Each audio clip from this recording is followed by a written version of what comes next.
మా ఇది లైవ్‌ది ఈ ల్యాప్‌టాప్ ఇష్యూ ఉంది మా. నేను రికార్డింగ్ స్టార్ట్ చేశాను. ఓకే. రికార్డ్ చేసి తర్వాత I'll put that. Okay. Done. ప్రియమైన ఆత్మీయులారా, అందరికీ నమస్కారం. మనము ఈ జూమ్ సెషన్ లో నేను దాదాపు చాలా రోజుల తర్వాత వచ్చాను. Because of my busy schedule with programs. So workshops జరగడం వల్ల నేను రాలేకపోయాను ఇన్ని రోజులు. So after a long time we are meeting in the Zoom session. So ఈ సంధ్యా సమయంలో జరిగేటటువంటి ఈ సత్సంగ్ కార్యక్రమానికి మీ అందరికీ స్వాగతం, సుస్వాగతం. ఈ రోజు మనం ఎంచుకున్న టాపిక్ ఏంటంటే అస్తవ్యస్త జీవితంలో ఆనందం కోసం అన్వేషణ. ఈ సకల సృష్టిలో ప్రతి ఒక్క జీవరాశి చాలా విశిష్టంగా, విలక్షణంగా జన్మిస్తుంది. అదేవిధంగా ప్రతి జీవి యొక్క జీవిత విధానం అనేది చాలా విశిష్టంగా, విలక్షణంగా ఉంటుంది. అంటే మనము అమీబా నుంచి మానవుడి వరకు, తర్వాత ఆది మానవుడి నుంచి అనేక రకాల దశలని దాటుకొని ఆధునిక మానవుడి వరకు అండ్ గత పురాతన సమాజం నుంచి ప్రస్తుత సమాజం వరకు ఈ పరివర్తన క్రమంలో ప్రతి జీవి యొక్క దైనందిన జీవితం మనం చూసినట్టయితే చాలా సహజంగా, ఎక్సెప్ట్ మనిషి, ప్రతి ఒక్క జీవి యొక్క జీవితాన్ని మనం చూసినట్టయితే చాలా సహజంగా, సరళంగా, ప్రకృతి సిద్ధంగా, ప్రకృతికి చాలా దగ్గరగా అండ్ పంచభూతాలకి, పంచతత్వాలకి, శరీర ధర్మాలకి అనుగుణంగా ప్రతి జీవి యొక్క జీవితం అనేది మనకి కనబడుతుంది. అంటే ఒకప్పుడు అలాగే ఉంది అండ్ ప్రస్తుత సమాజంలో కూడా అలాగే ఉంది. వాటిలో ఎలాంటి మార్పు లేదు. మనం గమనిస్తుంటే మీరు ఏకకణ జీవి నుంచి అనేక రకాల జీవరాశులను తీసుకోండి. ప్రకృతిలో, సమస్త ప్రకృతిలో అనేక రకాల జీవరాశులను తీసుకుంటే అవి చాలా సహజంగా, సరళంగా జీవిస్తున్నాయి. ఒక మనిషి మాత్రమే ఈ ఎవల్యూషన్ ప్రాసెస్ లో, అంటే ఆది మానవుడి నుంచి ఆధునిక మానవుడి వరకు ఈ సమాజాభివృద్ధిలో కానీ, నాగరికత అభివృద్ధిలో కానీ, లేదా సంఘాభివృద్ధి కావచ్చు, శారీరక మానసిక వికాసంలో కావచ్చు, బుద్ధి వికాసంలో కావచ్చు, అనేక రకాల పరిణామాలని చూసి చూసి చూసి ఒక్క మనిషి జీవితంలోనే అనేక రకాల పరివర్తనలు జరుగుతున్నాయి. అనేక రకాలైనటువంటి ఆ ఒక విధంగా చెప్పాలంటే అనేక రకాలైనటువంటి మార్పులు జరిగి ఈ ఆధునిక సమాజంలో మనిషి ఎలా జీవిస్తున్నాడు అని మనం తీసుకుంటే, పురాతన కాలంలో మనుషులు ఎలా ఉండేవాడు, ఆది మానవుడు ఎలా ఉండేవాడు, తర్వాత మధ్యయుగంలో ఎట్లా ఉన్నాడు, రాతి యుగంలో ఎట్లా ఉన్నాడు, రాగి యుగంలో ఎట్లా ఉన్నాడు, తర్వాత ఒక 100 సంవత్సరాల క్రితం లేదా 200 సంవత్సరాల క్రితము మనిషి యొక్క జీవిత విధానం ఎలా ఉంది, ప్రస్తుత సమాజంలో ఎలా ఉంది. ఒక కంపారిటివ్ స్టడీ లాగా మనం తీసుకుంటే there is lot of difference. అంటే మనిషి యొక్క ఈ యొక్క దైనందిన జీవితాన్ని మనం తీసుకుంటే చాలా డిఫరెన్సెస్ మనకు కనబడుతున్నాయి. అండ్ అదే విధంగా ఈ మనిషి యొక్క జీవిత విధానం అనేది కూడా కంప్లీట్ గా చేంజ్ అయిపోయింది. అది సొసైటీ డెవలప్మెంట్ వల్ల కావచ్చు, నాగరికత పెరగడం వల్ల కావచ్చు, లేదంటే బుద్ధి వికాసం వల్ల కావచ్చు, మానసిక వికాసం వల్ల కావచ్చు, అండ్ అదే విధంగా ఈ యొక్క సైన్స్ అండ్ టెక్నాలజీ డెవలప్ అవ్వడం కావచ్చు. అనేక రకాల కారణాలతో మనిషి ఒక విధంగా చెప్పాలంటే తన సహజత్వాన్ని కోల్పోయి ప్రకృతికి దూరమై, అదే విధంగా తన శరీర ధర్మాలకి దూరమై, మానసికమైనటువంటి అనేక రకాల ఇబ్బందులతో ఒక విధంగా చెప్పాలంటే మనిషి మనిషి లాగా జీవిస్తున్నాడు. Is just leading his life robotically. అంటే మెషిన్ కి మనిషికి తేడా లేదు మనం చూస్తున్నాం ప్రస్తుత సమాజంలో. అంటే ఎందుకు ఇంతలా మార్పు వచ్చింది, అసలు ఈ సమాజం అనేది ఎందుకు అస్తవ్యస్తంగా ఉంది, మనిషి జీవితం అనేది ఎందుకు అస్తవ్యస్తంగా ఉంది, అసలు ఎందుకు ఇన్ని తేడాలు మనకి కనబడుతున్నాయి అని మనం చూస్తుంటే మనకి అనేక రకాలైనటువంటి అనాలిసిస్ చేయాల్సి ఉంటుంది. ఎందుకంటే డిఫరెంట్ టైప్స్ ఆఫ్ డైమెన్షన్స్ లో మార్పులు రావడం కావచ్చు, అండ్ మనిషి యొక్క బుద్ధి వికాసంలో పురోగతి కంటే, తర్వాత డెవలప్మెంట్ కంటే కూడా పర్వర్షన్స్ ఎక్కువ ఉండడం కావచ్చు, తర్వాత ఈ బ్రెయిన్ డెవలప్మెంట్, మైండ్ డెవలప్మెంట్, తర్వాత హార్ట్ డెవలప్మెంట్, ఈ మూడు బ్యాలెన్సింగ్ గా లేకపోవడం కూడా ఒక కారణం కావచ్చు.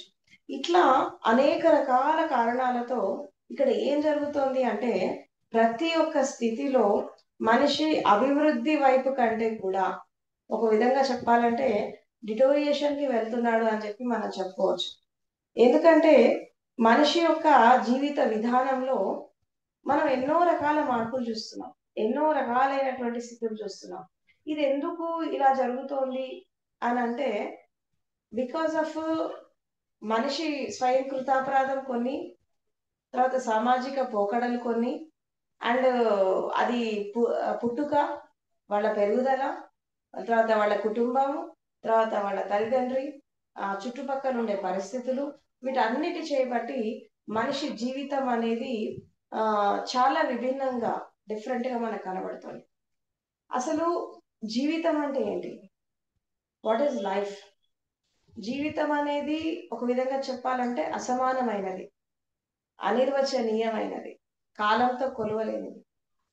ఇది ఒక చెప్పాలంటే ఇది ఒక అనంతమైనది. జీవితం అనేది అనంతమైనది అని కూడా చెప్పచ్చు. ఎందుకు చెప్పచ్చు అంటే దీనికి అంతం లేదు. ఎందుకు అంతం లేదంటే చాలా మంది జీవితానికి అంతం మరణం అని అనుకుంటారు, but before life and after life also there is life. ఎందుకంటే life is a continuous process. ఈ విశాల విశ్వంలో, తర్వాత ఈ భూమి పైన, తర్వాత మనిషి యొక్క జీవితం అనేది ఒక ప్రయాణంగా కొనసాగుతుంది. ఎలా ప్రయాణంగా అంటే పుట్టినప్పటి నుంచి చనిపోయేదాకా, తర్వాత తను భూమి మీదకి వచ్చినప్పటి నుంచి రకరకాల దశలను చూసుకొని, అంటే పుట్టుక, పెరుగుదల, తర్వాత విద్యాభ్యాసము, తర్వాత తను ఎంచుకున్నటువంటి జీవిత విధానము, ఉద్యోగము, తర్వాత వివాహము, పిల్లలు, సంసారము, అండ్ తర్వాత అనేక రకాల బాధలు, కష్టాలు, వ్యాధులు, ఆఖరికి మరణం. And this is what they think that ఇది లైఫ్ అనుకుంటారు. But it's a part of life. ఇదంతా కూడా ఒక 20% మాత్రమే.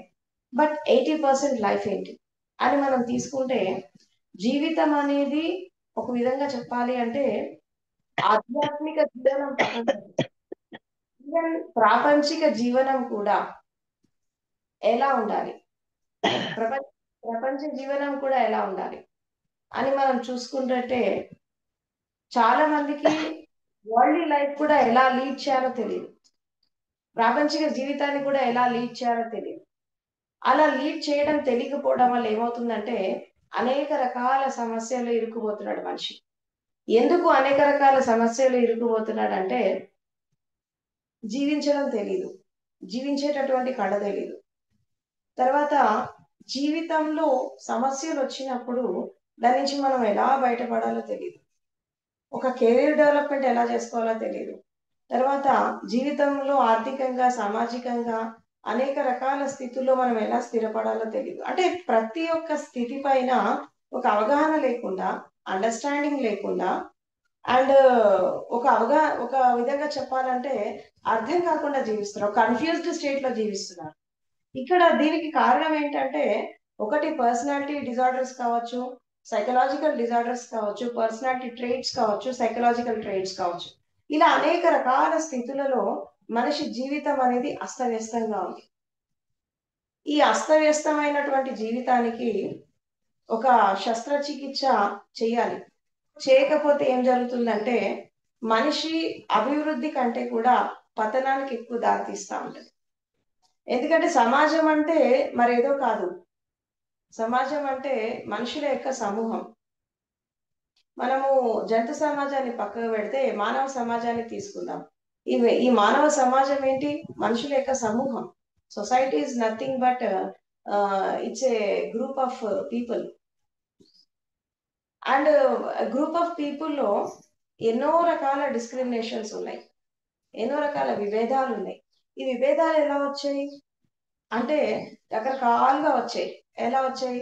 రంగుని బట్టి, తర్వాత వేషధారాన్ని బట్టి, తర్వాత పుట్టిన ప్రదేశాన్ని బట్టి, ప్రాంతాన్ని బట్టి, అండ్ తర్వాత వాళ్ళు ఎదిగినటువంటి స్థితిని బట్టి, తర్వాత వాళ్ళ ఆర్థిక పరిస్థితిని బట్టి, కుటుంబ పరిస్థితిని బట్టి, వాళ్ళ సామాజిక స్థితిగతులను బట్టి, అండ్ అదేవిధంగా కులము, మతము, జాతి, వర్ణము, అండ్ అనేక రకాలైనటువంటి ఈ రకాల విభేదాలతో మనిషి యొక్క సహజ స్థితి అనేది కోల్పోవడం జరిగింది. ఈ సహజ స్థితికి మనిషి ఎప్పుడైతే దూరం అయిపోయాడో అక్కడ జీవితం అనేది అస్తవ్యస్తం అయిపోయింది. ఎందుకు అస్తవ్యస్తమైంది ఈ జీవితం అనేది అంటే మనిషి తన స్వభావాన్ని, తన యొక్క సరళత్వాన్ని, తన నిర్మలత్వాన్ని, తన లోపల ఉండేటటువంటి మానవత్వాన్ని, తన లోపల ఉండే ఇన్స్టింక్ట్ క్వాలిటీస్ ఏవైతే ఉన్నాయో వాటన్నిటిని కూడా కోల్పోయాడు. ఇలా కోల్పోవడం వల్ల ఏం జరిగింది అంటే సహజంగా జీవించాల్సినటువంటి మనిషి ఒక యాంత్రికమైనటువంటి మనిషిలాగా మారిపోయాడు, ఒక రోబోట్స్ లాగా మారిపోయాడు. ఇలా మారిపోవడం వల్ల ఎలా ఉందంటే ఆధునిక సమాజంలో మనం తీసుకుంటుంటే అనేక రకాల సమస్యలు, కేవలము సామాజిక సమస్యలు లేదా కుటుంబ సమస్యలు ఇవి ఒక్కటే కాదు. అండ్ ఇప్పుడు హింస జరుగుతోంది, అట్రాసిటీస్ జరుగుతున్నాయి, క్రైమ్స్ జరుగుతున్నాయి, అండ్ తర్వాత సొసైటీలో అనేక రకాల డిస్క్రిమినేషన్స్. అసలు ఎవ్వరు కూడా ప్రతి మనిషి ఒక కాగిత పూ లాంటి నవ్వుతో ఒక ఆనందంగా ఉన్నాము అనేటటువంటి మాస్క్ వేసుకొని సుఖం లేకుండా, శాంతి లేకుండా, సుఖంగా ఉన్నామని భ్రమల్లో బతుకుతున్నారు. కానీ నిజంగా ఎవరు సుఖంగా లేరు. డబ్బు ఉన్న వాళ్ళు అలాగే ఉన్నారు, డబ్బు లేని వాళ్ళు అలాగే ఉన్నారు, అన్ని ఉన్న వాళ్ళు అలాగే ఉన్నారు, ఏమి లేని వాళ్ళు కూడా అలాగే ఉన్నారు. జస్ట్ దే ఆర్ యాక్టింగ్, వాళ్ళు యాక్ట్ చేస్తున్నారు.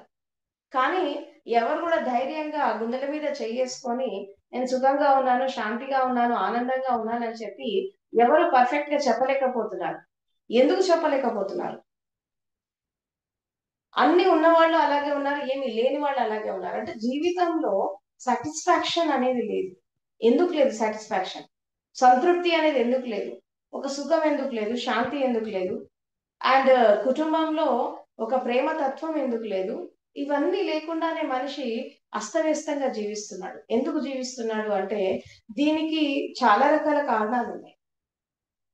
సరే, ఇప్పుడు సమాజము, కుటుంబము, పరిస్థితులు ఇవన్నీ మనం పక్కకు పెడితే ఇప్పుడు ఒక వ్యక్తిగత జీవితానికి మనం వచ్చినప్పుడు, వ్యక్తిగత జీవితం ఇన్ ద సెన్స్ ఏంటంటే భార్య పిల్లలు కుటుంబం కాదు, అది వ్యక్తిగతం కానే కాదు. అది కూడా ఇప్పుడు భార్య పిల్లలు కుటుంబం అనేది కూడా సమాజంలో భాగమే. అది నీకు తర్వాత వచ్చాయి. వ్యక్తిగతం అంటే నీ పర్సనల్ లైఫ్ లో ఇక్కడ వైఫ్ హస్బెండ్ వీళ్ళంతా రారు, ఒకడే వస్తాడు. వ్యక్తిగత జీవితంలో ఎప్పుడు ఒకళ్ళే వస్తారు. ఈ వ్యక్తి యొక్క జీవితాన్ని మనం తీసుకుంటుంటే కూడా వీళ్ళ లోపల వీళ్ళకి ఒక హార్మనీ లేదు, ఒక ప్రశాంతత లేదు. ఎందుకు లేదు అంటే చాలా వరకు మనుషులంతా కూడా ఈ శారీరక ధర్మాలకి, మానసిక ధర్మాలకి, తర్వాత హృదయమిక ధర్మాలకి, తర్వాత జీవిత ధర్మాలకి, ప్రకృతి ధర్మాలకి వ్యతిరేకంగా జీవిస్తున్నాడు. కాబట్టి వ్యక్తి కూడా సుఖంగా శాంతిగా లేరు, వ్యక్తి కూడా ఒక ఆనందకర స్థితిలో జీవించట్లేదు. ఇలా జీవించకపోవడం వల్ల ఏం జరుగుతుంది అంటే ఒకళ్ళని చూసి ఒకళ్ళు వాళ్ళు ఈ అశాంతికరమైనటువంటి జీవితాన్ని అలవాటు చేసుకుంటున్నారు, కానీ ప్రశాంతకరమైన జీవితాన్ని వాళ్ళు అలవాటు చేసుకోలేకపోతున్నారు. ఎందుకు చేసుకోవట్లేదు అంటే ఒక వ్యక్తిని చూసి ఇంకో వ్యక్తి ఇన్ఫ్లుయెన్స్ అయి జీవించడం అనేది మానవ సమాజం యొక్క సహజమైనటువంటి ధర్మం. ఈ సహజమైన ధర్మంలో ఏం జరుగుతుంది అంటే మంచి కంటే కూడా చెడు ఎక్కువ ఇన్ఫ్లుయెన్స్ అవుతుంది. ప్రతి విషయంలో టెన్షన్, ప్రతి విషయంలో స్ట్రెస్, అండ్ ప్రతి విషయంలో ఒత్తిడి. అసలు మనుషులు స్వేచ్ఛగా గాలి కూడా తీసుకోలేకపోతున్నారు. ఎందుకంటే తెల్లారి లేస్తే అనేక రకాల సమస్యలు, ఈ సమస్యలన్నీ పక్కకు పెట్టేస్తే మనిషి ఇవాళ రేపు ఎలా తయారయ్యారంటే ఉదయం లేచినప్పటి నుంచి రాత్రి పడుకునేదాకా వాళ్ళ దైనందిన జీవితం మనం తీసుకుంటుంటే వాళ్ళు పర్సనల్ గా చేసుకునే పనుల దగ్గర నుంచి, వాళ్ళ కుటుంబానికి చేసేటటువంటి పనులు, వాళ్ళ సమాజానికి చేసేటటువంటి పనులు, లేదా వాళ్ళ వృత్తి ధర్మంలో చేసేటటువంటి పనులు, ఇవన్నీ మనం ఒక కంపారిజన్ లాగా తీసుకుంటే ఎక్కడ కూడా ఒక ఏకాగ్రతతో ఇన్వాల్వ్ అయి పరిపూర్ణంగా ఒక త్రికరణ శుద్ధిగా ఏ పని చేయలేకపోతున్నారు. ఎందుకు చేయలేకపోతున్నారు? దాని వెనకాల ఉండే కారణాలు ఏంటి అని మనం తీస్తే, అసలు మనిషి లోపల, ఒక వ్యక్తి లోపల యూనిటీ లేదు. మీరు గమనించండి, ఒక వ్యక్తి ఏదైనా పని చేస్తుంటే వాళ్ళ లోపల యూనిటీ లేదు. అంటే వ్యక్తుల మధ్యలో యూనిటీ కాదు నేను చెప్పేది, ఒక వ్యక్తి లోపలే ఏకత్వం లేదు. ఇప్పుడు ఫర్ ఎగ్జాంపుల్, శరీరం ఒక పని చేస్తూ ఉంటది, మనసు ఎక్కడో ఉంటది, హృదయంలో భావాలు ఇంకో చోట ఉంటాయి, తర్వాత మనిషి యొక్క ఆలోచన విధానం మరొక చోట ఉంటుంది. అంటే శరీరానికి, ఆలోచనలకి, భావాలకి, మనిషి యొక్క స్థితికి అసలు పొందన లేదు. వీళ్ళకి ఏకత్వం లేదు. ఏ పని చేసినా ఒక త్రికరణ శుద్ధిగా, ఏకాగ్రతగా, ఒక నిమగ్నమైపోయి చేసేటటువంటి స్థితి ఈనాటి కాలంలో మనుషులకి లేదు. అది ఎప్పుడో పోయింది. ఒకప్పుడు మనుషులు, అంటే పురాతన కాలంలో కొన్ని వేల సంవత్సరాల క్రితము మనిషి యొక్క జీవిత విధానం ఎలా ఉండేది అంటే, వాళ్ళు ఇప్పట్లాగా ఈ ధ్యానాలు, యోగాలు ఇవన్నీ చేసేవాళ్ళు కాదు. ఒకప్పుడు వాళ్ళు జీవితాన్నే ఒక యోగం లాగా, జీవితాన్ని ఒక ధ్యానం లాగా మలుచుకున్నారు. ఎలా మలుచుకున్నారు? అసలు జీవితాన్ని ఒక ధ్యానపూర్వకంగా, ఒక ఉత్సవపూర్వకంగా, ఒక యోగపూర్వకంగా జీవించినట్టయితే మనిషి ఏ సాధన చేయక్కర్లేదు. అసలు సాధనే అవసరం లేదు మనిషికి. అలా జీవించట్లేదు కాబట్టి సాధన చేస్తున్నారు ఈ రోజుల్లో. కానీ ఒకప్పుడు మనిషి యొక్క జీవిత విధానం అనేది ఎలా ఉండేదంటే, వాళ్ళు ఏ పని చేసినా శరీరాన్ని, మనసుని, హృదయాన్ని, అదే విధంగా వాళ్ళ లోపల ఇంద్రియాలని, అంటే మనస, వాచ, కర్మణ, ఇంద్రియ పరంగా ఒక పని మీద లగ్నం చేసి, అన్ని ఏకాగ్రం చేసి ఆ పని చేసేవారు. అలా చేయడం అంటే నిమగ్నం అయిపోయి చేసేవాళ్ళు, కంప్లీట్ గా ఆ వర్క్ కి సరెండర్ అయిపోయి చేసేవాళ్ళు. అలా చేయడం వల్ల ఏం జరిగేదంటే, వాళ్ళు చేసే ప్రతి వర్క్ సక్సెస్ అయ్యేది. ఎప్పుడు కానీ గుర్తుపెట్టుకోండి, మనిషి అంటే కేవలం శరీరం కాదు, మనిషి అంటే కేవలం మనసు కాదు, మనిషి అంటే కేవలం భావాలు, ఇమోషన్స్, లేదంటే మనిషి అంటే కేవలం ఇంద్రియాలు కాదు. There are so many things. మనిషి శరీరం లోపల చాలా ఉంటాయి. అన్ని ఒక చోట ఏకాగ్రమై చేస్తేనే అది ఒక సక్సెస్ఫుల్ వర్క్, లేకపోతే కాదు. అన్ని ఏకాగ్రం చేసి మనిషి జీవిస్తేనే దట్ ఈస్ సక్సెస్ఫుల్ లైఫ్, లేకపోతే కాదు. అంత అసంపూర్ణమే. అసలు మనిషికి స్ట్రెస్ ఎందుకు వస్తుంది? టెన్షన్స్ ఎందుకు వస్తాయి? హైపర్ టెన్షన్స్ ఎందుకు వస్తున్నాయి? సైకలాజికల్ డిజార్డర్స్ ఎందుకు వస్తున్నాయి అంటే, సింపుల్ రీజన్ దీనికి ఏంటంటే, ఏదైనా ఒక పని చేసేటప్పుడు మనం 100% ఏకాగ్రమై చేయకపోతే, అంటే శరీరాన్ని, మనస్సుని, భావాన్ని, ఇంద్రియాలని ఒక మమేకత్వంలో తీసుకొచ్చి, వర్తమానంలో తీసుకొచ్చి, అంటే గతాన్ని, భవిష్యత్తుని వదిలేసి వర్తమానంలోకి వచ్చేసి శరీరాన్ని, మనస్సుని, ఇంద్రియాలని, అండ్ అదే విధంగా భావాలని, వీటిని ఏకాగ్రం చేసి చేసినప్పుడు ఏ పని అయినా ఒక ఆటోమేటిక్ గా సక్సెస్ అయిపోతుంది. ఇలా చేయడం వల్ల ఏం జరుగుతుంది? అన్నిటినీ ఒక చోట చేర్చి త్రికరణ శుద్ధిగా చేయడం వల్ల ఏం జరుగుతుందంటే, మన లోపల ఉండేటటువంటి శక్తి అనేది జాగృతం జరుగుతుంది. ఎందుకంటే మన లోపల ఒక శక్తి ఉంది. ఆ శక్తి అనేది ఎప్పుడైతే జాగృతం జరిగి మీరు ఏకాగ్రం చేసినటువంటి ఆ పని పైన కేవలము శరీరం, మనసు, ఇంద్రియాలు ఇవే కాకుండా ఆ శక్తి యొక్క ఫోకస్ కూడా ఆ వర్క్ మీద పడ్డప్పుడు ఆటోమేటిక్ గా ఆ పని సక్సెస్ అవుతుంది.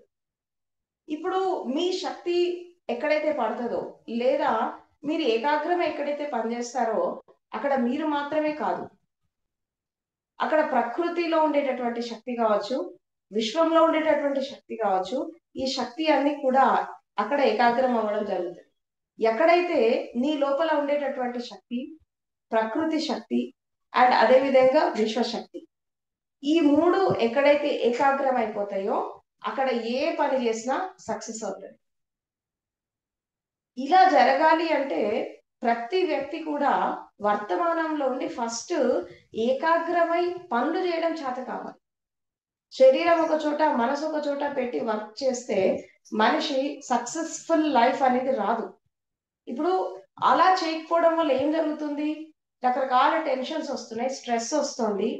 ఇప్పుడు ఫర్ ఎగ్జాంపుల్ మనం ఒక టార్గెట్ పెట్టుకొని ఒక పని చేస్తూ ఉంటాం. చేస్తున్నప్పుడు మనం 100% డెడికేట్ అయ్యి ఆ వర్క్ చేయకపోతే, ఇన్ టైం ఆ వర్క్ కంప్లీట్ కాకపోతే ఆటోమేటిక్గా స్ట్రెస్ వచ్చేస్తుంది, ఆటోమేటిక్గా టెన్షన్ వచ్చేస్తుంది. అండ్ ఆటోమేటిక్గా మనకి తెలియనటువంటి ఒక సైకలాజికల్ ట్రేట్స్ వస్తూ ఉంటాయి. ఎందుకు ఇది జరుగుతోంది, మనం ఇన్ టైం వర్క్ ఎందుకు చేయలేకపోతున్నాం, కంప్లీట్ గా ఎందుకు చేయలేకపోతున్నాం అంటే బికాస్ ఆఫ్ దిస్ ఏకాగ్రత లేకపోవడం. అసలు ఫస్ట్ మనిషికి ధ్యానం కంటే ఫస్ట్ ఇంపార్టెంట్ థింగ్ ఏంటంటే కాన్సన్ట్రేషన్. ఇక్కడ జీవితంలో 3 విషయాలు ఉంటాయి, గుర్తుపెట్టుకోవాలా. ఒకటి ఏకాగ్రత, తర్వాత రెండవది ఏంటి అంటే మన దృష్టిని లగ్నం చేయడం దానిపైన, తర్వాత మూడవది ఏంటంటే ధ్యానపూర్వకంగా చేయడం. ఇప్పుడు ఏకాగ్రమై చేయడం అంటే ఏంటంటే ఇందాక మనం చెప్పుకుంటున్నట్టు సకల ఇంద్రియాలని, తర్వాత మనసుని, శరీరాన్ని, వీటన్నిటిని ఒక చోట యోగంలాగా చేసి ఏకాగ్రం చేసి ఆ పని కంప్లీట్ చేయడం. ఇది చేసినప్పుడు నెక్స్ట్ ఏం జరుగుతుంది, దాని మీద 100% మనం దృష్టి పెట్టి చేసినప్పుడు, నిమగ్నమైపోయి చేసినప్పుడు అక్కడ ఏదో శక్తి ప్రసరిస్తుంది. ఆ శక్తి ప్రసరించడం ద్వారా మన లోపల ఒక శక్తి ఉంది.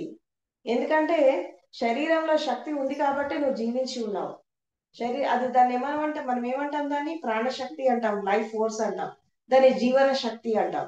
ఈ జీవన శక్తి అంటే నీ జీవితానికి ఆధారమైనటువంటి శక్తి నీ లోపల ఉంది కాబట్టి నువ్వు జీవించి ఉన్నావు. రేపు చచ్చిపోయేటప్పుడు ఇది వెళ్ళిపోతుంది కాబట్టి నువ్వు వెళ్ళిపోతావు. సో కాబట్టి నీ జీవితానికి ఆధారమైనటువంటి శక్తి నీ లోపల ఉంది.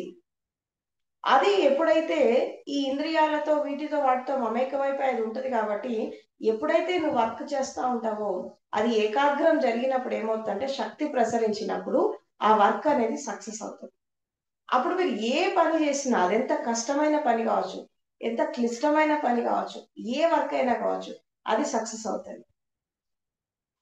అలా చేయకుండా ఇంకొకటి కూడా చెప్తున్నాను, ఎప్పుడైతే మనం ఒక పనిలో బాగా నిమగ్నమైపోయి చేసినప్పుడు, పనిలో చాలా లోతుగా ఇన్వాల్వ్ అయి చేసినప్పుడు అక్కడ నువ్వు ప్రకృతికి దగ్గరగా ఉంటావు, నీ శరీరానికి దగ్గరగా ఉంటావు, నీ మానసిక స్థితికి దగ్గరగా ఉంటావు, అదేవిధంగా విశ్వం యొక్క శక్తి కూడా నువ్వు దగ్గరగా ఉంటావు. ఎందుకంటే ప్రపంచంలో మొత్తం సకల విశ్వంలో ఒక మనిషి తప్పించి అన్ని జీవరాశులన్నీ కూడా వర్తమానంలో ఉంటాయి. అది దృశ్యమైనవైనా, అదృశ్యమైనవైనా, సాదృశ్యమైన, కనబడినా కనబడకపోయినా, అది బ్రతికున్నా బ్రతికి లేకపోయినా ప్రతి ఒక్క స్థితిలో ఎలా ఉంటుంది అంటే అవి వర్తమానంలో ఉంటాయి. కేవలము బ్రతికున్న మనిషి మాత్రమే గతం భవిష్యత్తులో ఉంటాడు. ఈ గతం భవిష్యత్తులో ఉండడం వల్ల ఏం జరుగుతుంది అంటే వర్తమానంలో ఉండి ఏ పని సరిగా చేయలేక, ప్రకృతితో మమేకం కాలేక, స్వయంతో మమేకం కాలేక, తన యొక్క శరీరంతో, మనసుతో, ఇంద్రియాలతో మమేకం కాలేక ఇంద్రియాలు ఒకవైపు పోతాయి, మనసు ఒకవైపు వెళ్ళిపోతుంది, భావం ఇంకోవైపు వెళ్ళిపోతుంది, శక్తి ఇంకోవైపు వెళ్ళిపోతుంది, శరీరం ఇంకోవైపు వెళ్తుంది. ఇంకా మనిషి చచ్చిపోయిన శవం లెక్క బతుకుతున్నాడు, నిర్జీవంగా, నిస్సత్తువగా, జీవోత్సవంలాగా జీవిస్తున్నాడు. వీళ్ళు పేరుకి బ్రతికున్నారు కానీ చచ్చిపోయిన శవాలే. ఎందుకు అంటున్నానంటే సైకాలజీ ప్రకారం కూడా, సైకలాజికల్ గా తీసుకున్నా, ఈవెన్ ప్రకృతి సిద్ధంగా తీసుకున్నా, మనిషికి మరణం అనేది అంటే లాస్ట్ లో వచ్చే మరణం అనేది ఒకేసారి వస్తుంది. కానీ మానసికంగా, శారీరకంగా మనిషి ఈ 100 సంవత్సరాల జీవితంలో ఎన్నిసార్లు చచ్చి బతుకుతాడో చెప్పలేం, లెక్కలేనసార్లు చచ్చి బతుకుతాడు. ఒక విధంగా మనిషి చచ్చిపోయినట్టే బతుకుతున్నాడు. ఎందుకు బతుకుతున్నాడు చచ్చిపోయినట్టు అంటే ఒక జీవం లేదు, ఒక జీవితం లేదు, ఒక ఆనందం లేదు, ఒక ఉత్సవపూర్వకంగా జీవించడం తెలీదు.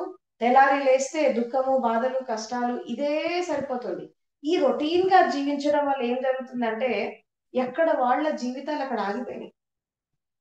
శారీరక రోగాలు వస్తున్నాయి, మానసికమైనటువంటి ఆందోళనలు వస్తున్నాయి, ఒత్తిడి వస్తుంది, తర్వాత రకరకాలైనటువంటి సమస్యలు వస్తున్నాయి. వీటన్నిటికీ మూల కారణం ఏంటి?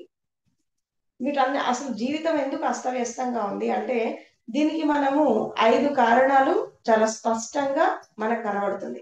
దాంట్లో ఫస్ట్ కారణం ఏంటంటే మనిషి ఏకాగ్రతతో జీవించలేకపోవడం.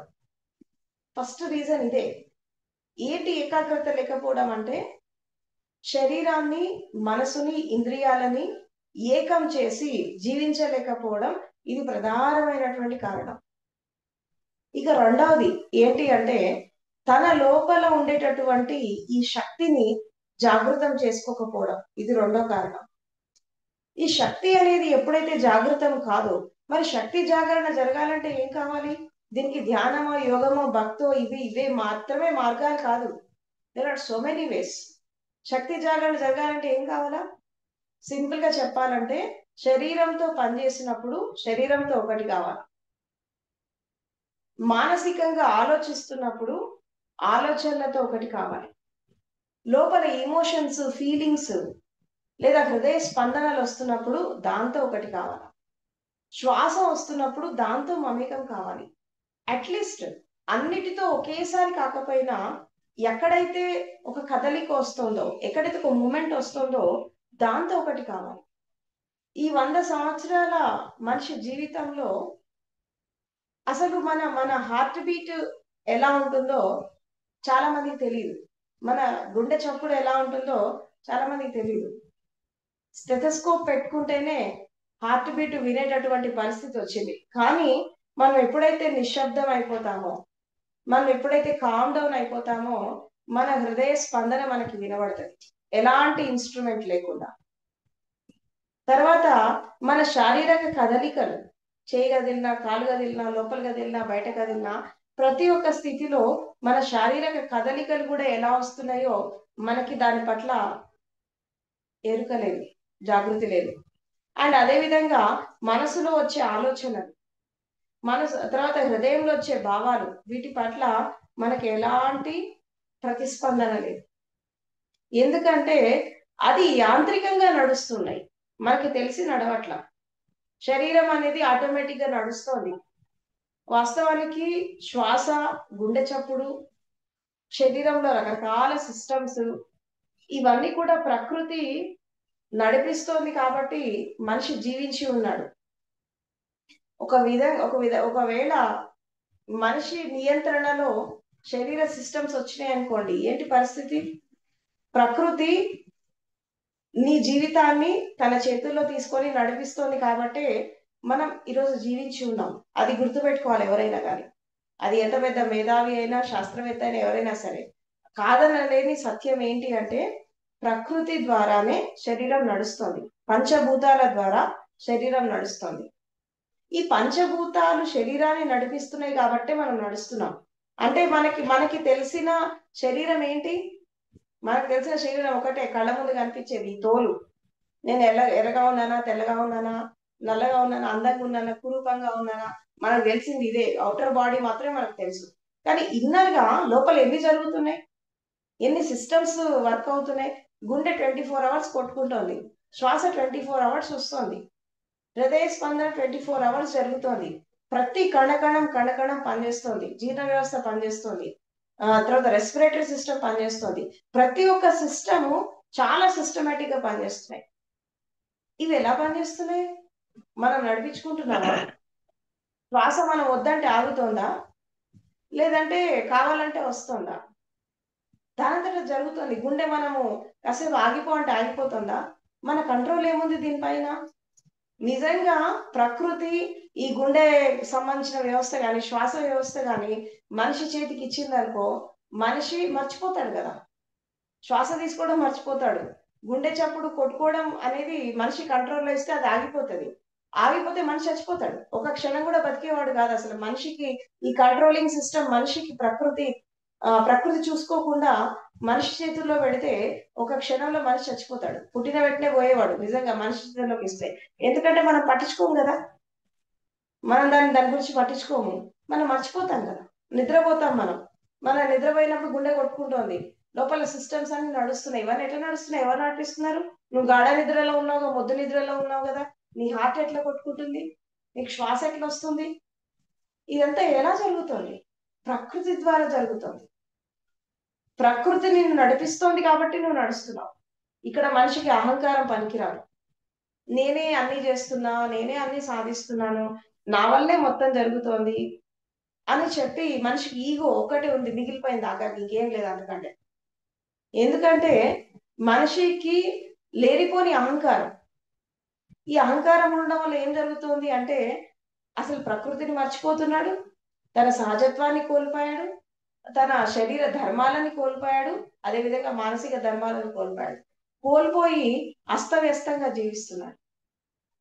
అందుకే ఫస్ట్ ఏంటి, ఎందుకు మనం ఏకాగ్రతతో ఉండాలా, ఎందుకు మనం ఏకాగ్రమై పనిచేయాలి అంటే ఎప్పుడైతే మనము శరీరాన్ని, మనసుని, ఇంద్రియాలని, భావాలని ఏకత్వం చేసి పనిచేసినప్పుడు, ఒక మనసులో ఒక ఒక పనిలో లీనమైపోయి చేసినప్పుడు అక్కడ మనకి ఏమవుతుందంటే మనం ప్రకృతికి దగ్గర అవుతాం, మన శరీర ధర్మాలకి దగ్గర అవుతాం. శరీర ధర్మాలు ఏంటి? సింపుల్ గా చెప్పాలంటే మనకు ఆకలి వేస్తుంది, శరీరానికి ఆకలి ఒకసారి వేస్తుంది, కానీ మనం ఏం చేస్తాము, ఒక టైంకి వేస్తుంది. మనం ఆకలి లేనప్పుడు అన్నం పెడతాం, దానికి ఆకలి వేసినప్పుడు అన్నం పెట్టాం, టైం ప్రకారం పెడతా ఉంటాం. అది ఏ టైంలో ఏది కోరుకుంటోంది, ఏ టైంలో శరీరానికి ఆకలి వేస్తుంది, ఏ టైంలో దాహం వేస్తుంది, ఏ టైంలో అది ఏం కోరుకుంటుంది, ఇది పట్టించుకోం మనం. మన మనసు ఎలా చెప్తే దాని ప్రకారం మనం చేసుకుంటూ వెళ్ళిపోతాం.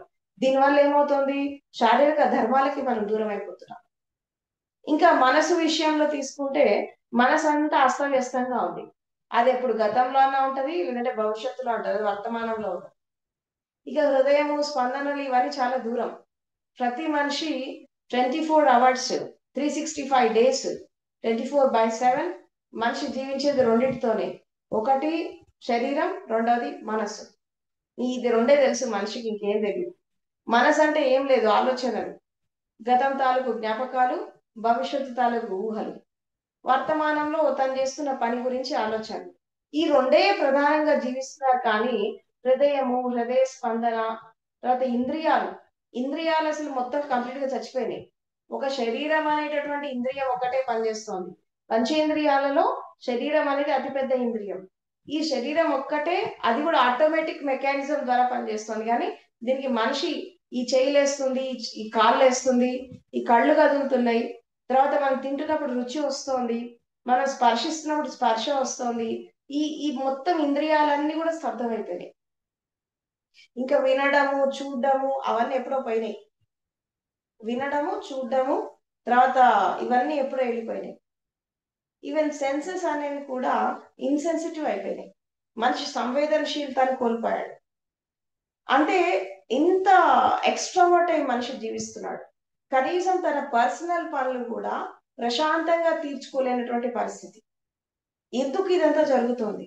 మనిషి తన శరీరానికి దూరం అయ్యాడు, తన మానసిక ధర్మాలకి దూరం అయ్యాడు, తన హృదయ స్పందనకి దూరం అయ్యాడు, తన సహజమైనటువంటి జీవితానికి దూరం అయిపోయి ఒక మెషిన్ ఎలాగైతే పనిచేస్తుందో, ఒక కీ ఇచ్చేసి రిమోట్ ఒకళ్ళు చేతిలో పెట్టుకొని ఒక మెషిన్ ని ఆడిస్తే ఎలా ఆడుతుందో, ఒక రోబోని ఆడిస్తే ఎలా ఆడుతుందో, మనిషి కూడా అలాగే ఆడుతున్నాడు. కానీ తన మీద తన కంట్రోల్ లేదు, తన శరీరం మీద తన కంట్రోల్ లేదు, తన మనసు మీద తనకి కంట్రోల్ లేదు, తన భావాల మీద, ఎమోషన్స్ మీద కంట్రోల్ లేదు. ఎలాంటి కంట్రోలింగ్ సిస్టమ్ లేకుండానే మనిషి బ్రతికేస్తున్నాడు. ఇది ప్రస్తుత సమాజంలో మనిషి యొక్క పరిస్థితి. ఇలా జీవిస్తున్నప్పుడు ఏం జరుగుతుంది? హింస జరుగుతుంది, అట్రాసిటీస్ జరుగుతున్నాయి, క్రైమ్స్ జరుగుతున్నాయి, అనేక రకాల నేరాలు, ఘోరాలు జరుగుతున్నాయి. సమాజం అంతా కూడా అస్తవ్యస్తంగా ఉంది. ఒకళ్ళని చూసి ఒకళ్ళు ఒక విధంగా చెప్పాలంటే డెవలప్మెంట్ కంటే కూడా పర్వర్షన్స్ కి ఎక్కువ వెళ్తున్నారు. వీటన్నిటికీ ముఖ్య కారణం ఏంటంటే ఏకాగ్రత లేకపోవడం, తర్వాత ఆలోచనల పైన నియంత్రణ లేకపోవడం, తర్వాత శరీరం పైన నియంత్రణ లేకపోవడం, మనసు పైన నియంత్రణ లేకపోవడం, హృదయము, భావాలు, ఇమోషన్స్ పైన ఒక కంట్రోలింగ్ లేకపోవడం. దీనివల్ల ఏం జరుగుతుంది అంటే సమాజం అంతా అస్తవ్యస్తంగా ఉంది. ఇదంతా ఎందుకు లేదు? పిల్లలకి ఇదంతా, పిల్లలకు కాదు పెద్దవాళ్ళకి కానీ పిల్లలకు కానీ ఇదంతా ఎందుకు లేదంటే అసలు వీటి గురించి ఎడ్యుకేట్ చేసేటటువంటి సిస్టమ్, ఒక సబ్జెక్ట్ అనేది ఎడ్యుకేషన్ సిస్టమ్ లో లేదు. ఎంతసేపు ఈ సైన్స్ చదువు, ఆ సైన్స్ చదువు, ఈ టెక్నాలజీ నేర్చుకో, ఆ టెక్నాలజీ నేర్చుకో అని చెప్తారే కానీ అసలు శరీర ధర్మాలేంటి, మానసిక ధర్మాలేంటి, జీవిత ధర్మాలేంటి అని చెప్పి నేర్పించేటటువంటి విద్య అనేది ఎక్కడా లేదు ఈ రోజులో, భౌతిక ప్రపంచంలో లేదు. ఒకప్పుడు దీని గురించి చెప్పేవాళ్ళు ఏంటంటే శరీరాన్ని మనం ఎలా నియంత్రణలో పెట్టుకోవాలి, శరీర ఆరోగ్యాన్ని ఎలా కాపాడుకోవాలి, తర్వాత శరీర ధర్మాలను మనం ఎలా పాటించాలి, తర్వాత మానసిక ధర్మాలు ఏంటి, మనసుని ఎలా మనం నిగ్రహంలో పెట్టుకోవాలి, మనో నిగ్రహం ఎట్లా పెట్టుకోవాలా, ఇంద్రియ నిగ్రహం ఎట్లా పెట్టుకోవాలి, మనకి ఇమోషన్స్ ఫీలింగ్స్ వచ్చినప్పుడు దాన్ని మనం ఎలా అర్థం చేసుకోవాలి. ఇక్కడ నిగ్రహము అంటే సప్రెస్ చేయడం కాదు, నిగ్రహం అంటే రిప్రెషన్ సప్రెషన్ కాదు. ఇక్కడ దాన్ని అర్థం చేసుకోవడం, దాన్ని అర్థం చేసుకొని దాన్ని అవగాహన చేసుకొని అది అవసరమా కాదా, ఈ టైంలో అది అవసరమా కాదా, ఒక అనాలిసిస్ గా అనలిటికల్ గా ముందుకు తీసుకుపోయేటటువంటి ఈ యొక్క విధానం అనేది లేదు.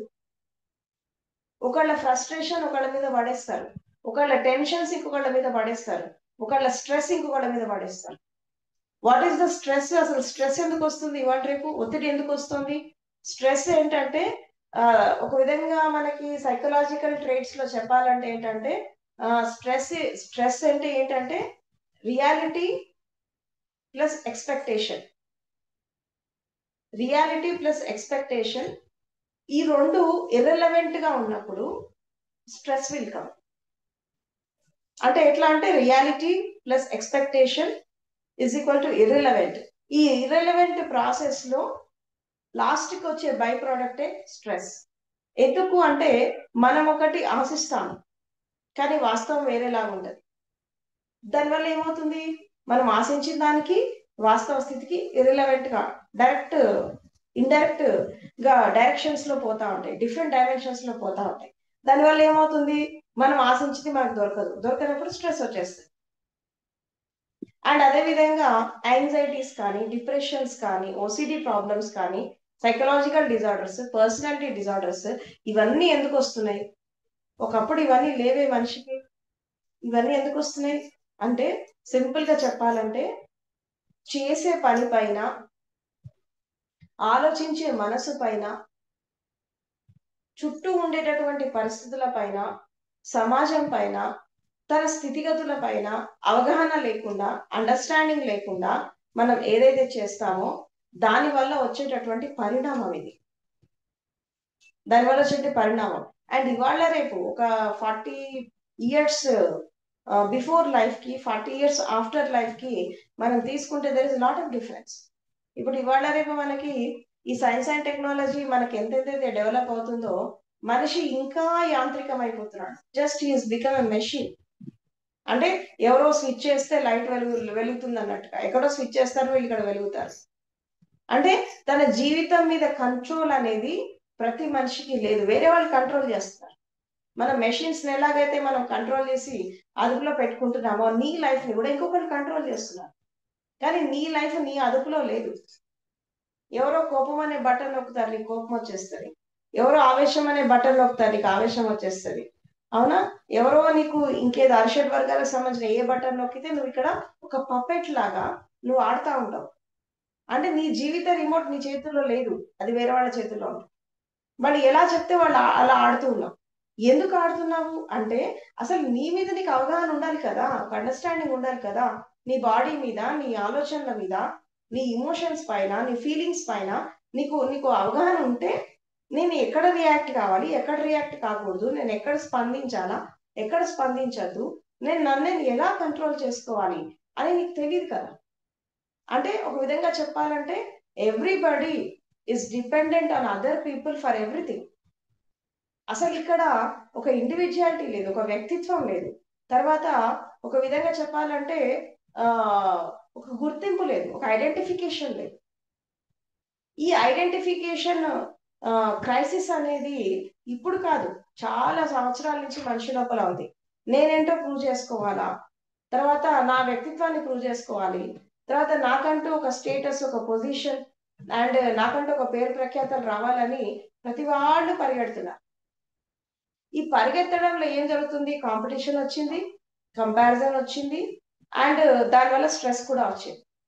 కాంపిటీషన్, కంపారిజన్ ఎందుకు వచ్చింది? పోటీతత్వము, ఈ పోల్చుకోవడం ఎందుకు వచ్చింది? అసలు ఎందుకు పోటీ పడాలా? వేరే వాళ్ళతో ఎందుకు కంపేర్ చేసుకోవాలా? ఈ కాంపిటీషన్, కంపారిజన్ ఈ ఎడ్యుకేషన్ సిస్టమ్ లో రావడం వల్ల ఏం జరిగిందంటే మనుషులకి ప్రశాంతత పోయింది, శాంతి పోయింది, తర్వాత సామరస్యం పోయింది. అన్నిటికంటే మించి మనిషి కోల్పోయినటువంటి ఒక గొప్ప ధనం ఏంటంటే మానవత్వాన్ని కోల్పోయాడు. మానవత్వాన్ని కోల్పోయాడు. మనిషి ఒక విధంగా చెప్పాలంటే నరరూప రాక్షసుడు లాగా మారాడు. అసలు బయటికి వెళ్ళాలంటే భయం, నలుగురు తిరగాలంటే భయం, ఎవరు ఎలా ఉంటారో తెలియదు, ఎవరు ఎప్పుడు ఎలా చేంజ్ అవుతారో తెలియదు. ఇంట్లో కూడా సెక్యూరిటీ ఉంటుందన్న నమ్మకం లేదు. బయటికి వెళ్తేనే కాదు, ఇంట్లో కూడా సెక్యూరిటీ లేదు. ఎందుకంటే ఇంట్లో ఉన్న మనుషులే ఎప్పుడు ఎలా మారుతారో మనకు అర్థం కావట్లేదు.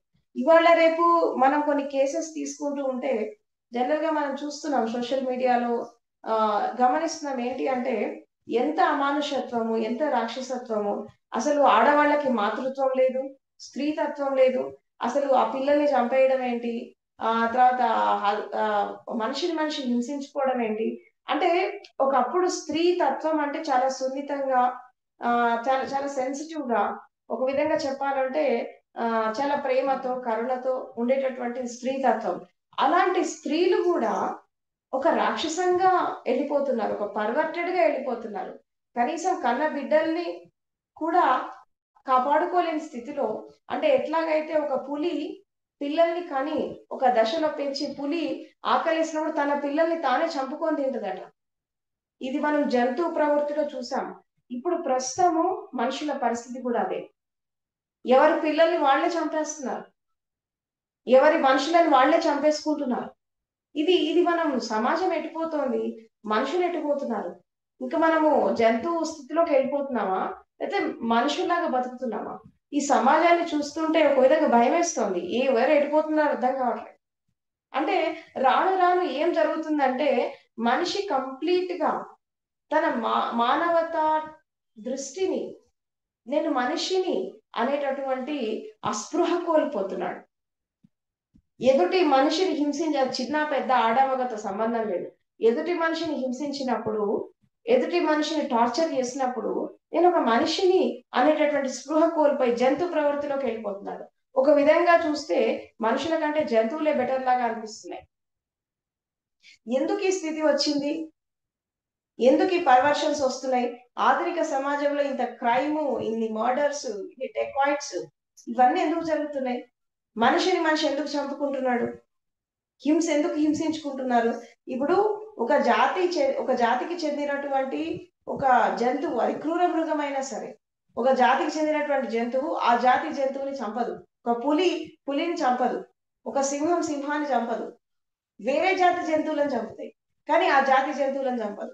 కానీ మానవ జాతి ఒకటే, మనిషి జాతి అంతా ఒకటే. కానీ మనిషిని ఎందుకు చంపుతున్నాడు? మనిషిని ఎందుకు హింసిస్తున్నాడు? ఇక్కడ ఆడ మగతో తేడా లేదు, కుటుంబంలో హింసనే ఉంది. తర్వాత ప్రతి ఒక్క మనిషి జీవితంలో, ఈవెన్ వ్యక్తిగత జీవితంలో చూసినా మనిషి, ఇప్పుడు బలవంతులు ఏం చేస్తున్నారు? ఎదుటి వాళ్ళని హింసించి జీవిస్తున్నారు. బలహీనులు తమను తాము హింసించుకుంటున్నారు. అంటే శారీరకంగా హింసించుకుంటారు, మానసికంగా హింసించుకుంటారు, వాళ్ళు సపరేషన్ కి తీసుకుంటారు, ఆపరేషన్ కి లోన్ అవుతారు. లోన్ అవ్వడం ఆఖరికి ఇది కొంచెం ఎక్కువైపోతే సూసైడ్ చేసుకుంటున్నారు. సూసైడల్ టెండెన్సీస్ ఎక్కువైపోయినాయి. అంటే వేరే వాళ్ళైనా చంపేస్తున్నారు, తమన్నా చచ్చిపోతున్నారు, ఏదో ఒకటి జరుగుతుంది.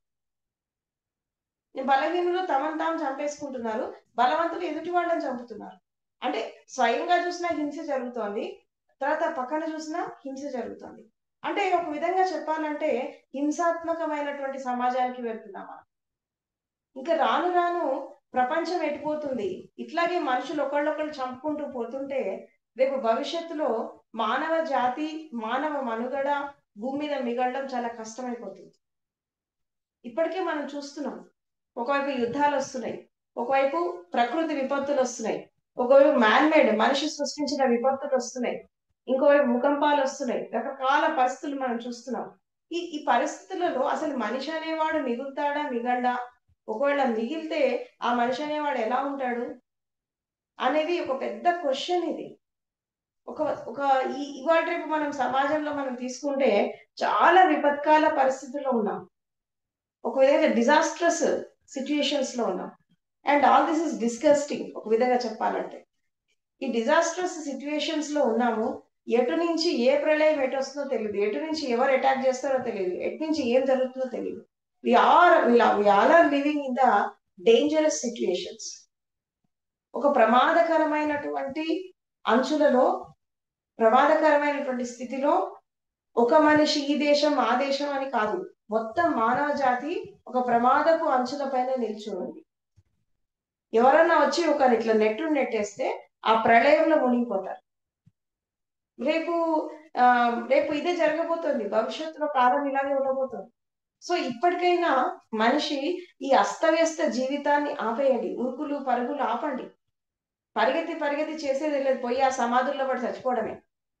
నువ్వు పరిగెత్తి సాధించేది ఏం లేదు జీవితంలో, పోయి ఆఖరికి ఆ శ్మశానాల్లో పడి చచ్చిపోవడమే ఉండదు, ఇంకేం ఉండదు. అంటే ఉరుకులు పరుగులు ఆపండి, ప్రశాంతంగా జీవించడం నేర్చుకోండి. ఏ పని చేసినా ఏకాగ్రమై చేయండి, మనస వాచ కర్మణ త్రికరణ శుద్ధిగా ఒక సంతృప్తికరంగా చేయండి. జీవితంలో ఏది ఉన్నా లేకపోయినా, ఏమున్నా లేకపోయినా మనిషికి ఫస్ట్ కావాల్సినటువంటి ఆస్తులు ఏంటి? ఒకటి శాంతి, రెండవది ప్రేమ, మూడవది కరుణ, మానవత్వం, జాలి, దయ. తర్వాత కుటుంబాల్లో శాంతి, ప్రశాంతత. ఇప్పుడు పిల్లలు లేకపోతే టెన్షన్, ఆస్తులు లేకపోతే టెన్షన్, డబ్బు లేకపోతే టెన్షన్, తర్వాత సంబంధ బాంధవ్యాలు సరిగా లేకపోతే టెన్షన్. ప్రధానికి టెన్షన్ పడడమే, ప్రధానికి పరిగెత్తడమే, ప్రధానికి కాంపిటీషనే. ఇదేం బతుకులు? వీటికంటే జంతువులు నయం కదా. ఇప్పుడు వాస్తవానికి జీవితంలో ఏమున్నా లేకపోయినా, ఇప్పుడు వాస్తవానికి జీవితంలో ప్రతి మనిషి యొక్క జీవితం అనేది ప్రకృతి కొన్ని ప్రసాదిస్తుంది, కొన్ని మనిషి సంపాదించుకుంటాడు, కొన్ని సమాజం ద్వారా వస్తాయి, కొన్ని కాలంతో పాటు వస్తాయి, ఇంకొన్ని మనిషి చేసినటువంటి కర్మల ఫలితంగా. కర్మలు ఇన్ ద సెన్స్ ఏంటంటే తను చేసిన పనికి ఫలితంగా కొన్ని వస్తాయి. కేవలము మానవ ప్రయత్నంతో జరిగినవి మాత్రమే మన చేతుల్లో ఉంటాయి. ప్రకృతి సిద్ధంగా జరిగేది, కాలానుగుణంగా వచ్చేది, ప్రకృతి ప్రసాదించేవి, ఇవన్నీ కూడా ఒక ఒక గిఫ్ట్ లాగా వస్తాయి. అది వచ్చేదాకా మనం వేచి చూడాల్సింది తప్పించి, మనం ఏదో ఒక విధంగా చెప్పంటే మన జీవన శైలికి, మానవ ధర్మానికి, మనిషి శరీర ధర్మానికి అతీతంగా వెళ్ళిపోయి ఆర్టిఫిషియాలిటీతో మనం వెళ్ళిపోతే, కృత్రిమంగా మనం వెళ్ళిపోతే మాత్రం మనం భవిష్యత్తులో మన లైఫ్ అనేది శూన్యం అయిపోతుంది. అది ఏ సందర్భంలోనైనా సరే, ఏదైనా సరే సహజంగా ఉండాలి, సరళంగా ఉండాలి. ఏదైనా సరే ఒక ఆర్టిఫిషియాలిటీ కాదు, మనకి న్యాచురాలిటీ కావాలి, సహజంగా రావాలి. మనం దేన్ని లాక్కోవద్దు ఎదుటి వాళ్ళ నుంచి, ఒక మనిషి నుంచి లాక్కోవద్దు, ప్రకృతి నుంచి లాక్కోవద్దు, విశ్వం నుంచి లాక్కోవద్దు. సహజంగా అన్ని వచ్చేస్తాయి. మనం ఇక్కడ సరళంగా జీవించడం, న్యాచురల్ గా జీవించడం అలవాటు చేసుకోవాలి ఫస్ట్. మనిషి ఎప్పుడైతే సహజం అయిపోతాడో, మనిషి ఎప్పుడైతే సరళం అయిపోతాడో, మనిషి ఎప్పుడైతే మనిషిలాగా జీవిస్తాడో, మెయిన్ పాయింట్ ఏంటి? మనిషిలాగా జీవించడం. సహజంగా సరళంగా జీవించడం అంటే ఏంటి? మనిషి తన స్వభావంతో జీవించడం. ఒక పులి తన స్వభావంతో తను జీవిస్తుంది, ఒక సింహం తన నేచర్తో తను జీవిస్తుంది. కేవలము మనిషి మాత్రమే ఒక జంతువులాగా, ఒక రాక్షసంగా జీవిస్తాడు. మనిషిలాగా జీవించట్లేదు. అసలు మనిషిలాగా జీవిస్తే అసలు ఈ సమస్యలని ఏమి ఉండవు. అసలు మనిషిలాగా జీవిస్తే సమాజంలో ఒక 90% ప్రాబ్లమ్స్ సాల్వ్ అయిపోతాయి. నేను మనిషిని, ఎదుటి వాళ్ళు కూడా మనిషి, ఇక్కడ ఆడమగతో సంబంధం లేదు. నేను మనిషిని, ఎదుటి వాళ్ళు కూడా మనిషి అనుకున్నప్పుడు చాలా చాలా రకాల సమస్యలు సాల్వ్ అయిపోతాయి. కానీ అలా కాకుండా నేను మనిషిని అనేటటువంటి స్పృహ కూడా కోల్పోయాడు మనిషి. పెద్ద డ్రాబ్యాక్ ఏంటి అంటే, నేను మనిషిని అనేటటువంటి స్పృహ ఎంతమందికి ఉంది చెప్పండి? చాలా తక్కువ మందికి ఉంటది. అసలు నేను మనిషిని, నేను మానవత్వంతో ఉండాలి అని నువ్వు అనుకుంటే నువ్వు ఎదుటి వాళ్ళని హింసించవు. మాటలతో, చేతలతో, కర్మలతో, లేదా నీ యాక్టివిటీస్ తో ఎదుటి వాళ్ళని హింసించవు. అసలు నీకు మనిషిని అనేటటువంటి స్పృహ కూడా నీకు లేదు. లేదు కాబట్టి ఎదుటి వాళ్ళని హింసిస్తున్నారు, ఎదుటి వాళ్ళని ఇబ్బంది పెడుతున్నారు, ఎదుటి వాళ్ళని బాధ పెడుతున్నారు. కానీ ఫస్ట్ మనిషి లోపల మార్పు రావాలి, వ్యక్తిగతంగా మార్పు రావాలి, వ్యక్తిపరంగా మార్పు రావాలి. అంటే ఫస్ట్ రావాల్సిన అవగాహన ఏంటంటే, నేను మనిషిని. నువ్వు హిందువా, ముస్లిమా, క్రిస్టియనా, నువ్వు ఈ కులమా, ఆ మతమా కాదు ఇక్కడ. నువ్వు మనిషివి ఫస్ట్. Are human beings. మనం మనుషులం. మానవ జాతి అంతా ఒకటే. ఈ కులం మతంతో సంబంధం లేదు. మానవ జాతి అంతా ఒకటే, విశ్వం అంతా ఒకటే, ప్రపంచం అంతా ఒకటే. అంతా ఒకటే, వన్ కమ్యూన్, ఒకటే హ్యుమానిటీ, వన్ వరల్డ్. ఒక మనిషి జాతి ఒకటే, ఒకే ప్రపంచం, ఒకే మానవత్వం. మనం ఫస్ట్ మనుషులం. మనం మనుషులము అనేటటువంటి విషయం మనం గుర్తిస్తే అసలు చాలా ప్రాబ్లమ్స్ సాల్వ్ అయిపోతాయి. నేను మనిషిని అనేటటువంటి స్పృహ మనకుంటే మనకి అసలు సమస్యలే ఉండవు జీవితంలో. తర్వాత మనకి మనకి ఏదైతే జీవితంలో మనం ఏదైతే అందుకుంటామో, అంటే అది ఏదైనా సంపద కానీ, సమృద్ధి కానీ, మనకి వ్యవహారిక జగత్తులో మనం ఏదైతే సిరి సంపదలు పొందుతామో, ఇదంతా కూడా ఇదంతా కూడా ఒక నేచర్ ఇచ్చినటువంటి ఒక గిఫ్ట్. దాన్ని మనం యథాతథంగా స్వీకరించినప్పుడు మనకి జీవితంలో అసలు కష్ట నష్టాలు ఉండవు. మనం అసహజంగా వెళ్ళిపోతున్నాం కాబట్టి, మనం అమానవీయంగా పోతున్నాం కాబట్టి మనకి ఇన్ని రకాల కష్టాలు వస్తున్నాయి, ఇబ్బందులు వస్తున్నాయి, తర్వాత ఇన్ని రకాలైనటువంటి సమస్యలు వస్తున్నాయి. కాబట్టి ఇక్కడ ఒక విషయం అస్తవ్యస్త జీవితంలో ఆనందం కోసం మనిషి అన్వేషణ చేస్తున్నాడు, కానీ ఎక్కడ ఆనందం దొరకట్లేదు. ఇప్పుడు ఫర్ ఎగ్జాంపుల్, మొత్తం మనిషి జీవితంలో మనిషి సహజంగా సరళంగా జీవించేటటువంటి సంవత్సరాలు ఎన్నో చెప్పగలరా? కేవలం 5 సంవత్సరాలు మాత్రమే. అంటే 0 to 5 years. ఈ 0 to 5 years అంటే తల్లి గర్భంలో ఉన్నప్పుడు, తల్లి గర్భం నుంచి బయటకు వచ్చాక కేవలం 5 నుంచి 10 సంవత్సరాలు మాత్రమే మనిషి సహజంగా సరళంగా జీవిస్తున్నాడు. మిగతా 90 సంవత్సరాలంతా అసహజత్వం. దూరం అయిపోతున్నాడు. తన శరీరానికి దూరం అయ్యాడు, మనసుకి దూరం అయ్యాడు, తన జీవితానికి దూరం అయ్యాడు. అంటే ఒకళ్ళని చూసి ఒకళ్ళు, ఒకళ్ళని చూసి ఒకళ్ళు. మార్పు ఒక నెగిటివిటీ వైపు వెళ్తుంది కానీ పాజిటివిటీ వైపు గ్రోత్ అనేది రావట్లేదు. ఇలా రాకపోవడం వల్ల ఏం జరుగుతుంది అంటే, ప్రతి వాళ్ళు కృత్రిమంగా జీవిస్తున్నారు, ఆర్టిఫిషియల్ గా జీవిస్తున్నారు. అంటే బ్రెయిన్ ని సరిగా వాడట్లేదు, తర్వాత మైండ్ ని సరిగా వాడట్లేదు, శరీరాన్ని సరిగా వాడట్లేదు. అంటే ఒక విధంగా చెప్పాలంటే శీలం లేదు, సత్ప్రవర్తన లేదు, జీవించేటటువంటి కళ లేదు, తర్వాత జీవితాన్ని ఎలా జీవించాలో తెలీదు, అసలు జీవితం యొక్క అర్థం పరమార్థం తెలియదు. ఏదో బ్రతికేస్తున్నారు అంతే. బ్రతకడానికి, జీవించడానికి there is lot of difference. జంతువులు కూడా బతుకుతున్నాయి, అడవిలో మృగాలు కూడా బతుకుతున్నాయి, అదేవిధంగా మనిషి కూడా బతుకుతున్నాడు. కానీ మనిషికి జంతువుకి తేడా ఉండాలి కదా. మనిషి మనిషే. ఎందుకంటే సమస్త సృష్టిలో, సకల జీవరాశుల్లో మనిషి జీవితానికి ఒక ప్రత్యేకత ఉంది, ఒక విశిష్టత ఉంది, ఒక విలక్షణ తత్వం ఉంది. ఎందుకంటే ఈ విశ్వం యొక్క తత్వం కానీ, దైవత్వం కానీ మనిషికి ఒక విలక్షణమైనటువంటి స్థానం ఇచ్చింది. ఏంటి ఆ స్థానం అంటే, సకల ప్రాణులలో మనిషి అనేవాడు చాలా ఉన్నతమైన ప్రాణి.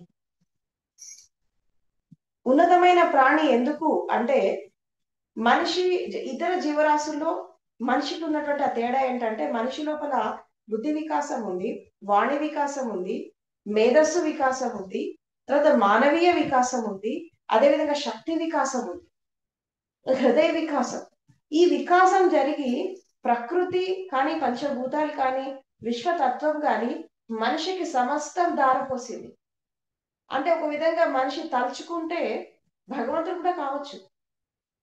మనిషి తలుచుకుంటే రాక్షసులాగా బతకచ్చు, తలుచుకుంటే దేవుడు కూడా కావచ్చు, దైవత్వాన్ని అందుకోవచ్చు. అలా అయిన వాళ్ళు కూడా ఉన్నారు.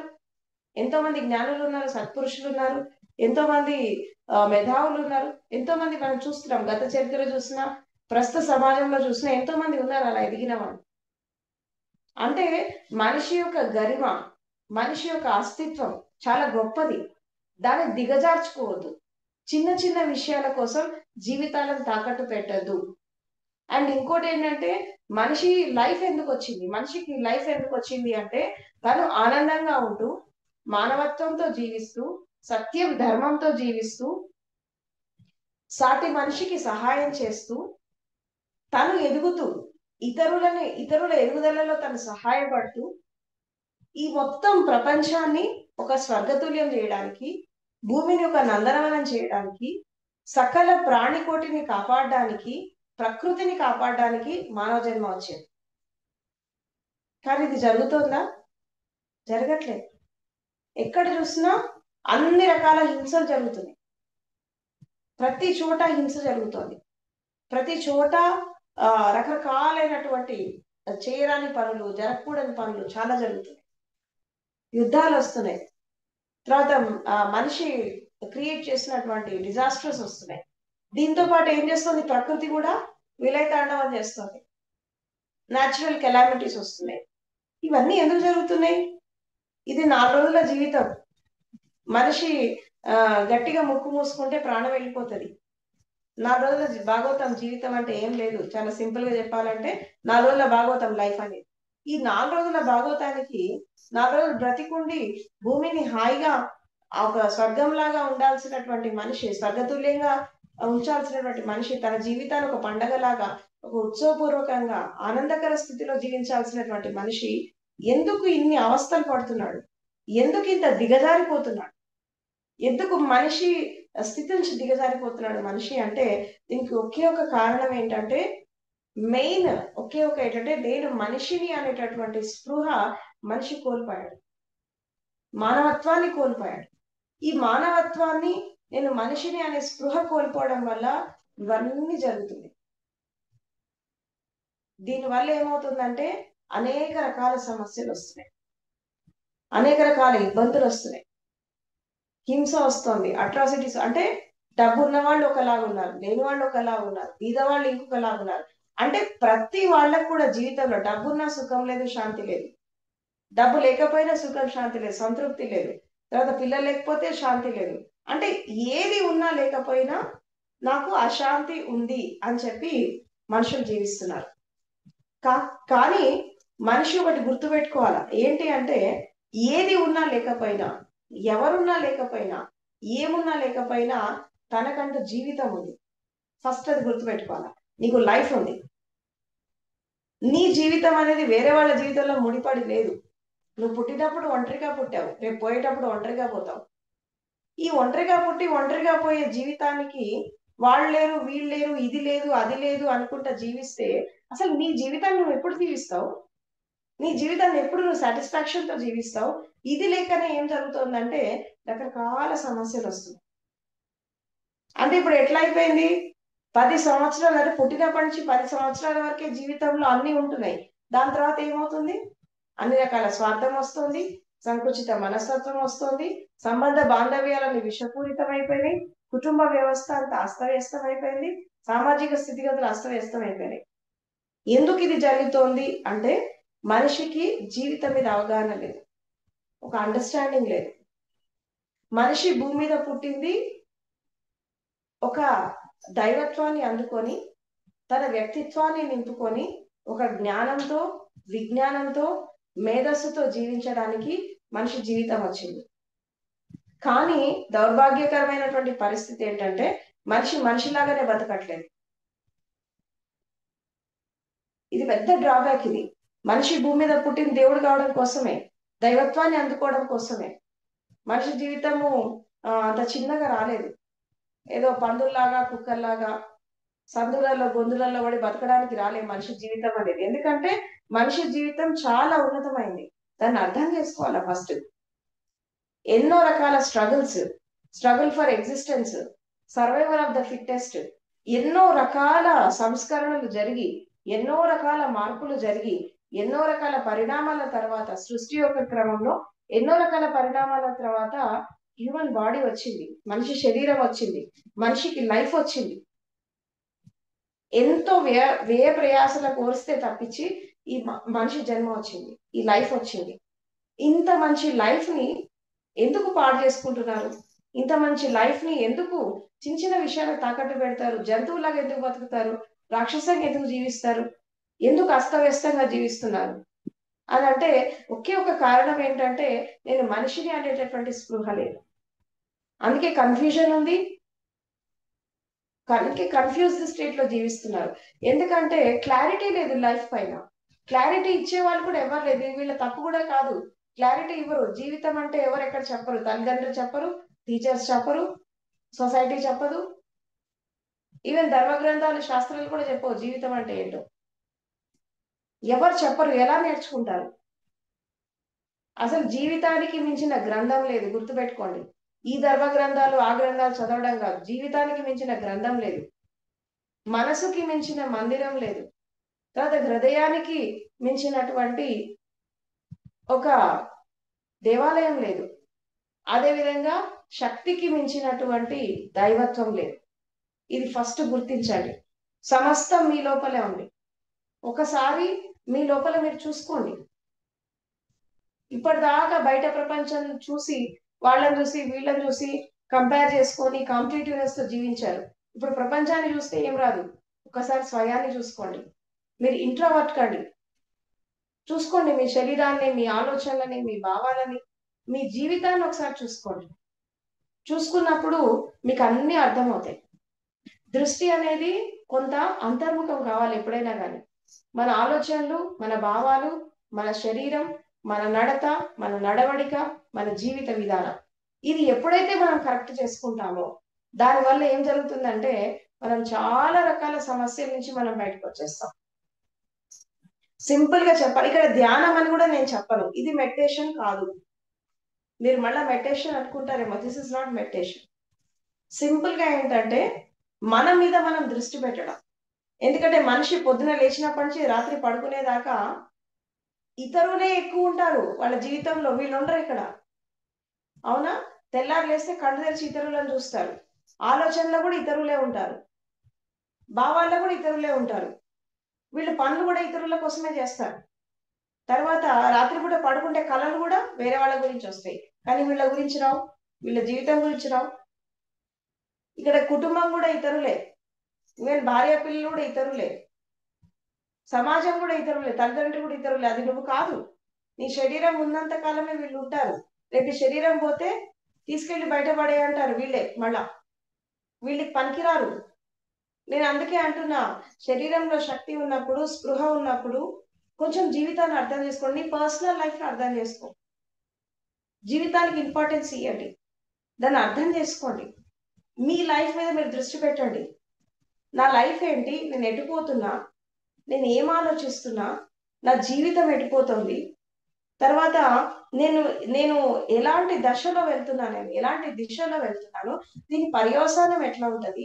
ఒక్కసారి మిమ్మల్ని మీరు సెల్ఫ్ స్టడీ చేసుకోండి, స్వాధ్యయనం చేసుకోండి, అప్పుడు మీకు అర్థమవుతుంది లైఫ్ అనేది. ఎందుకు అంటే జీవితంలో ఎప్పుడైనా స్వయం మీద దృష్టి రావాలి, ఇతరుల మీద కాదు. నువ్వు పని చేసినా, నువ్వు ఏకాంతంలో ఉన్నా, ఒంటరిగా ఉన్నా, లేదా నువ్వు సక్సెస్ఫుల్ గా జీవితంలో ఎదగాలన్నా, తర్వాత నువ్వు సొసైటీలో ఒక ఉన్నతమైన స్థాయిలోకి ఎదగాలన్నా, ఈవెన్ నువ్వు స్పిరిచువల్ గా ఎదగాలన్నా, ఏ రంగంలో ఎదగాలన్నా ఇక్కడ కావాల్సింది ఏంటి? సెల్ఫ్ స్టడీ, స్వాధ్యాయం. స్వాధ్యయనం అంటే ధర్మ గ్రంథాలు, శాస్త్రాలు, ఇవి పుస్తకాలు చదవడం కాదు. స్వాధ్యయనం ఏంటంటే నా శరీరం ఏంటి, నా మనసు ఏంటి, నా ఆలోచనలు ఏంటి, నా భావాలు ఏంటి, అసలు నా లైఫ్ ఏంటి, నా లైఫ్ ఎటుపోతుంది, పాజిటివ్ వేలో వెళ్తుందా, నెగిటివ్ వేలో వెళ్తుందా, నేను ఏ దశలో వెళ్తున్నా, ఏ దిశలో వెళ్తున్నాను, నేను ఏం సాధిస్తున్నా నా లైఫ్, అసలు నేను ఏం అనుకుంటున్నా, అసలు నేను సంకల్ప బలం పెట్టుకున్న దానికి నేను వెళ్ళేటటువంటి డైరెక్షన్ కి సంబంధం ఉందా లేదా, అసలు నా జీవిత ఆశయం ఏంటి, నా జీవిత లక్ష్యం ఏంటి, నా జీవితం యొక్క అర్థం పరమార్థం ఏంటి. ఈ క్వశ్చన్స్ ప్రతి ఒక్క మనిషిలో రావాలి. వచ్చినప్పుడు ఏం జరుగుతుందంటే ఒక క్లారిటీ వస్తుంది. ఆ క్లారిటీ వచ్చినప్పుడు ఏమవుతుందంటే ఈ గజిబిజి లైఫ్ స్టైల్ వెళ్ళిపోతుంది, ఈ అస్తవ్యస్త జీవితం వెళ్ళిపోతుంది. ఈ అస్తవ్యస్త జీవితం వెళ్ళిపోయినప్పుడు మనిషి ఏం చేస్తాడు? ఒక సుఖం కోసం, శాంతి కోసం, ఆనందం కోసం అన్వేషణ చేస్తాడు. అసలు సుఖం ఎక్కడుంది, శాంతి ఎక్కడుంది, ఆనందం ఎక్కడుంది? అంటే చాలా మంది కుటుంబం ఉంటే ఆనందం ఉంటుంది అనుకుంటారు, కొంతమంది డబ్బు ఉంటే ఆనందం ఉంటుంది అనుకుంటారు, కొంతమంది సంబంధ బాంధవ్యాలు ఉంటే ఆనందం ఉంటుంది అనుకుంటారు, కొంతమంది పిల్లలు ఉంటే ఆనందం ఉంటుంది అనుకుంటారు, కొంతమంది సమాజం అనేది మనకి సహకరిస్తే మనం ఆనందంగా ఉందాం అనుకుంటున్నాం. కానీ ఎక్కడ పోయినా దుఃఖమే వస్తుందిగా, ఎక్కడ పోయినా అసంతృప్తే వస్తుంది కదా. ఎన్ని సంబంధాలు ఉన్నా, ఎంతమంది పిల్లలు ఉన్నా, వాళ్ళని కని పెంచి పెద్ద చేసి వాళ్ళని చదివించి వీళ్ళు చదివించడానికి వీళ్ళకి సుఖశాంతులు పోతున్నాయి, ఆనందం పోతుంది. అండ్ అదే విధంగా బంధువుల వల్ల, స్నేహితుల వల్ల, డబ్బు వల్ల, స్టేటస్ వల్ల, పొజిషన్స్ వల్ల, పదవుల వల్ల, దీంట్లో ఉందా దాంట్లో ఉందా అన్ని వెతుకుతున్నారు. కానీ ఎక్కడ పోయినా అసంతృప్తే వస్తుంది, ఎక్కడ పోయినా దుఃఖమే వస్తుంది, ఎక్కడ పోయినా అశాంతి వస్తుంది. ఇదంతా ఎందుకు జరుగుతోంది అంటే వాస్తవానికి సుఖానికి, సంతోషానికి, ఆనందానికి బయట ప్రపంచంతో సంబంధం లేదు. ఒక మనిషి ఒంటరిగా ఉన్నప్పుడు, ఏకాంతంగా ఉన్నప్పుడు ఎవరైతే సుఖంగా, శాంతిగా, ఆనందంగా ఉంటాడో వాళ్ళు 100 మందిలో ఉన్నా అలాగే ఉంటారు. నువ్వు ఏకాంతంగా ఒంటరిగా ఉన్నప్పుడు నువ్వు దుఃఖంలో ఉంటే, లేదు నీ చుట్టూ 1000 మంది ఉన్నా నువ్వు దుఃఖంలోనే ఉంటావు. ఎందుకంటే నీ ఆనందం, నీ ఏకాంతం, నీ సుఖము, శాంతి అన్ని నీ లోపలే ఉన్నాయి, బయట ఎక్కడ లేవు. నువ్వు చేసే పనులలో, నీ జీవిత విధానంలో, నువ్వు ఎంచుకున్న జీవిత మార్గంలో, నీ సంకల్ప బలంలో, నీ మనసు ప్రశాంతతలో, నువ్వు మానవీయ కోణంలో జీవించడంలో, నువ్వు అర్థవంతంగా జీవించడంలో నీకు సుఖము, శాంతి వస్తుంది. కానీ బయట వాళ్ళ ద్వారా రాదు. ఒక దుఃఖంలో ఉన్నటువంటి మనిషి ఇంకో దుఃఖంలో ఉన్నటువంటి మనిషిని కలిస్తే ఆనందం ఎక్కడి నుంచి వస్తుంది? వాళ్ళు దుఃఖంలో, నువ్వు దుఃఖంలో ఉండి ఇద్దరు దుఃఖంతో ఉన్నటువంటి వ్యక్తులు, అది ఏ సంబంధం ద్వారా ఏకమైనా దుఃఖమే వస్తుంది, కానీ సుఖం ఎక్కడి నుంచి వస్తుంది? వాళ్ళు ఒక దుఃఖం నుంచి బయటకు వస్తారు, వీళ్ళు ఒక దుఃఖం నుంచి బయటకు వస్తారు, ఇద్దరు కలిసి జర్నీ స్టార్ట్ చేస్తారు. దేనికి? ఆనందం కోసం. ఇది విచిత్రమైనటువంటి పరిస్థితి. ఎక్కడొస్తుంది? రాదు. ఎందుకంటే ఒంటరిగా ఉన్నప్పుడు, ఏకాంతంలో ఉన్నప్పుడు నువ్వు సంతోషంగా, ఆనందంగా నువ్వు జీవించలేనప్పుడు 10 మందిలో ఉన్నా నువ్వు జీవించలేవు. ఎందుకంటే నీ ఆనందానికి, నీ సుఖానికి, నీ స్వర్గానికి, నీ నరకానికి, నీ దుఃఖానికి నువ్వే కారణం, వేరే వాడి కారణం కానే కాదు. అందుకే అంటారు, you can create your own hell or you can create your own paradise, it is in your hands. ఎందుకంటే జీవితం నీ చేతుల్లో ఉంటుంది, దాన్ని నువ్వు ఎలాగైనా మలుచుకోవచ్చు, ఎలాగైనా మోల్డ్ చేసుకోవచ్చు. You have that freedom, you have that right. ఎందుకంటే ప్రకృతి అది ఇచ్చింది. ఎలా మలుచుకోవచ్చు? ఇప్పుడు మనకి పూర్వకాలం ఎంతో మంది కవులు మనకి ఎన్నో రకాల పద్యాలు రాశారు. ఏంటి దాంట్లో ఒకటి మనకి సుమతి శతకంలో ఒక పద్యం వస్తుంది. ఏంటంటే, తన కోపమే తన శత్రువు, తన శాంతమే తనకు రక్ష, దయ చుట్టంబవు, తన సంతోషమే స్వర్గము, తన దుఃఖమే నరకం అంటూ తథ్యమ సుమతి అని ఒక పద్యం వస్తుంది. ఇది చిన్నప్పుడు మీరు కూడా చదువుకొని ఉంటారు పద్యాలు. దాని మీనింగ్ ఏంటి? నీ కోపమే నీ శత్రువు, నువ్వు ప్రశాంతంగా ఉంటే నీకు అది రక్ష, ఆనందం ఇస్తుంది. తర్వాత నువ్వు సంతోషంగా ఉన్నావు అనుకో, అది స్వర్గము. నువ్వు దుఃఖంలో ఉంటే అది నరకం. అంటే నీ అశాంతికి, నీ కోపానికి, నీ ప్రశాంతతకి, నువ్వు ఆనందంగా ఉండడానికి, సుఖంగా ఉండడానికి కారణం నువ్వే, వేరే వాళ్ళు కాదు. ఇది చాలా క్లియర్. ఇది సత్యం. ఈ చిన్న విషయాన్ని మనిషి అర్థం చేసుకోలేక, నాకు కోపం వస్తే ఇతరుల వల్ల వచ్చింది, నేను బాధపడితే ఇతరుల వల్ల పడుతున్నా, నేను అశాంతిగా ఉన్నంటే దానికి ఇతరులు కారణం, లేదంటే నేను అస్తవ్యస్తంగా ఉన్నట్టు ఇతరులు. అంటే మనిషి తప్పు చేసినప్పుడు ఇతరులు కారణం కాదు, తను చేసేస్తాడు. కానీ దాని రిజల్ట్ వస్తున్నప్పుడు కారణం మాత్రం ఇతరుల్లో వెతుకుతాడు. కర్మ చేసేటప్పుడు జాగృతి ఉండదు, ఫలితం వచ్చినప్పుడు ఏడుస్తాడు. తర్వాత పని చేసేటప్పుడు జాగృతి ఉండదు, దాని రిజల్ట్ వచ్చినప్పుడు ఏడుస్తాడు. నీకు పని చేసేటప్పుడు అవేర్నెస్ ఉందనుకో, ఫలితం ఆటోమేటిక్గా మంచిగా వస్తుంది.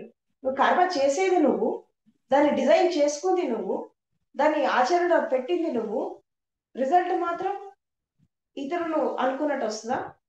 నువ్వు చేసిన దాన్ని బట్టి వస్తుంది. విత్తనం ఒకటి, చెట్టు ఒకటి వస్తుందా? రాదు. అది ప్రకృతికి వ్యతిరేకంగా రాదు ఎప్పుడు కూడా. అదే విధంగా మనం మంచి చేస్తే మంచి, చెడు చేస్తే చెడు. మనం మంచి ఆలోచిస్తే మంచి జరుగుతుంది, చెడు ఆలోచిస్తే చెడు జరుగుతుంది. ఇది మొత్తం నీ చేతుల్లోనే ఉంటుంది.